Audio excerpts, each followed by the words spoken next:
Ô Dieu, toujours à nos côtés, tu nous connais mieux que nous-mêmes, tu connais nos noms et nos cœurs, tu connais nos douleurs et notre fidélité, tu connais les moments de faiblesse et les moments de joie et d'espoir. Nous te rendons grâce de nous avoir aimés en Jésus-Christ et d'avoir fait de nous, malgré nos différences, ton peuple qui te prie, t'adore et te loue. Amen. L'Évangile selon Jean, chapitre 10, le verset 1 à 10. En vérité, je vous le dis, celui qui n'entre pas par la porte dans la bergerie, mais qui y monte par ailleurs, est un voleur et un brigand. Mais celui qui entre par la porte est le berger de brebis. Le portier lui ouvre, et les brebis entendent sa voix. Il appelle par le nom des brebis qui lui appartiennent, et il les conduit dehors. Lorsqu'il fait sortir toutes ses propres brebis, il marche devant elles, et les brebis le suivent, parce qu'elles connaissent sa voix. Elles se suivront par un étranger, mais ils fuiront loin de lui, parce qu'elles ne connaissent pas la voix des étrangers. Jésus leur dit cette parabole, mais ils ne comprirent pas de quoi il leur parlait. Jésus dit encore, en vérité, je vous le dis, je suis la porte des brebis. Tous ceux qui sont venus avant moi sont des voleurs et des brigands, mais les brebis ne les sont pas.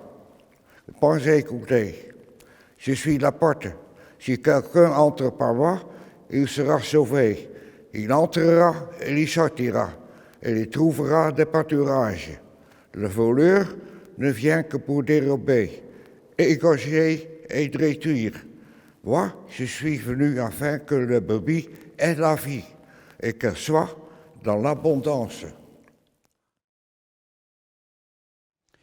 Comme à son habitude, frères et sœurs, l'évangéliste Jean nous brosse un tableau de Jésus, non pas pour nous impressionner ou nous émerveiller, mais bien pour nous le rendre accessible, tangible, palpable.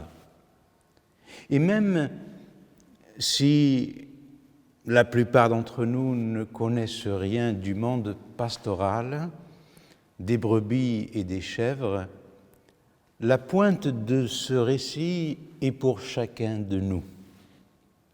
Le choix de l'apôtre Jean d'avoir compilé ce discours de Jésus se comparant à la porte, au berger qui parle aux brebis et enfin à celui qui entretient ces brebis, les nourrit, cette triple comparaison souligne le caractère foncièrement personnel, voire intime, de la relation que le Christ veut entretenir avec les siens, avec chacun de nous.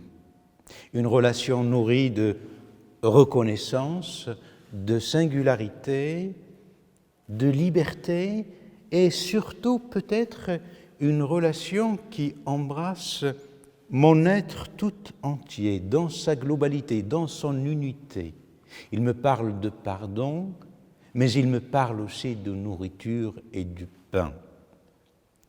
Certes, le discours est enrobé dans un contexte d'une polémique avec les scribes et les pharisiens, et peut-être un texte lu et compris comme une attaque populiste contre toute autorité dans la cité comme dans l'Église. Mais il me semble que nous sommes là en marge de ce que je pense être le cœur de ce passage. Ce qui retient mon attention, ce sont les mots « la voie » et « la porte » qu'emploie Jésus. « Je suis la porte, je suis la voie ». Habituellement, quand nous comprenons cette parole de Jésus qu'il est la porte comme un passage à sens unique, une injonction à venir entrer, car, pense-t-on, il n'y a pas d'autre porte que celle-ci. La porte serait donc une invitation à entrer librement, mais à entrer quand même. La langue de l'évangile de Jean est beaucoup plus riche que nos traductions. Pour rendre « je suis la porte », l'évangéliste Jean fait appel à l'infinitif. Je suis le donné à entrer. Je suis le donné à entrer et le donné à sortir dans la bouche de Jésus. Je suis le donné à vivre, que nous traduisons « je suis le pain ». La porte donc à laquelle Jésus s'identifie est un passage où passent librement les brebis d'un monde à un autre.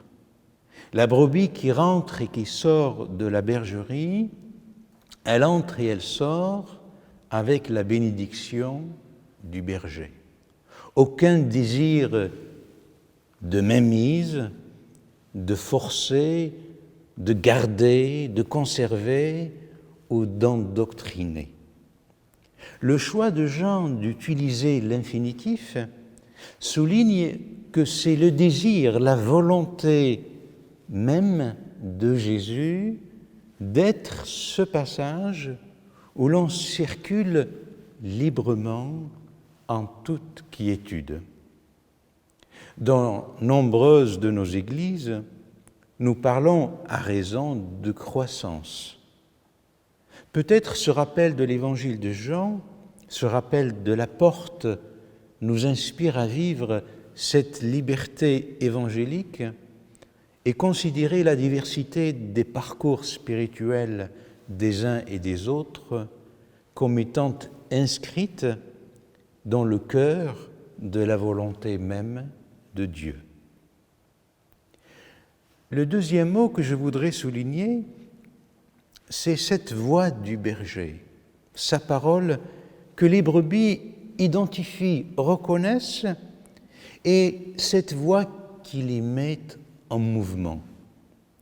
Il n'est pas question ici de paroles qui dissertent, qui expliquent, qui pèsent, qui soupèsent. Il est question de la voix dans son timbre, de la voix dans son intonation, de la voix qui chuchote et que l'on identifie. Le contenu de cette parole de Jésus est second par rapport au timbre de sa voix, à la manière avec laquelle il le dit. Il parle et nomme individuellement ses brebis. Le contenu de la parole est important, mais important dans la mesure où il s'incarne dans cette voix, dans ce timbre et dans ce corps qui se tient debout devant nous, nous appelant par notre nom. Le Christ, frères et sœurs, nous appelle dans la communauté des hommes et dans la communauté des croyants, mais chacun de nous garde sa singularité, sa liberté. La communauté ne dilue pas le caractère personnel des fidèles, et je pense à nos communautés, à notre communauté, comment permettre à chacun d'être soi-même en consolidant la communion que nous avons les uns avec les autres. Je pense plus particulièrement au grand corps malade qui gît dans les caves de nos églises chrétiennes. Je veux parler de l'œcuménisme, et en particulier entre catholiques romains et protestants réformés. Comment vivre ce rappel johannique que le Christ nous regarde et nous reconnaît chacun dans sa tradition, dans ses fidélités, ses formulations. Et cette reconnaissance n'exclut pas l'autre. Malgré le labeur d'un Yves Congar ou d'un Wilhelm Wisselthoff, la parole lapidaire de Blaise Pascal au XVIIe siècle est toujours d'actualité. Unité et multitude. Erreur d'exclure l'une ou l'autre. Comme les papistes excluent la multitude pour parler des catholiques, ou les huguenots, pour parler des protestants, excluent l'unité. L'unité qui ne se réduit pas, ou la multitude qui ne se réduit pas à l'unité et confusion, et l'unité qui ne dépend pas de la multitude et tyrannie. Je ne parle pas du dialogue interreligieux, et creuser le regard du Christ et la reconnaissance du Christ ailleurs que dans nos chapelles, vivant tout simplement ce rappel à la reconnaissance. Nous sommes regardés par le Christ, reconnus par le Christ. Reconnaissons-nous les uns les autres dans l'amour. Amen. Unissons-nous, frères et sœurs, dans la prière.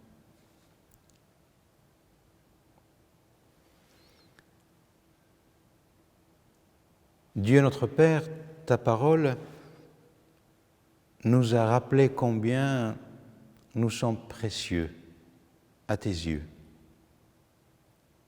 Nous sommes précieux chacun dans sa singularité, chacun dans sa vie, quel que soit son âge, quel que soit son parcours. Nous voulons te présenter les situations qui nous sont connues, celles que nous avons tentées, celles qui nous pèsent, celles pour lesquelles nous œuvrons, celles aussi qui ne dépendent plus de nous. Nous faisons, Seigneur, état de notre faiblesse. Si elle est notre limite, elle est également notre sécurité, car c'est alors que tu seras glorifié dans notre faiblesse. Nous ne te demandons pas ta force, nous te demandons d'être fort en nous.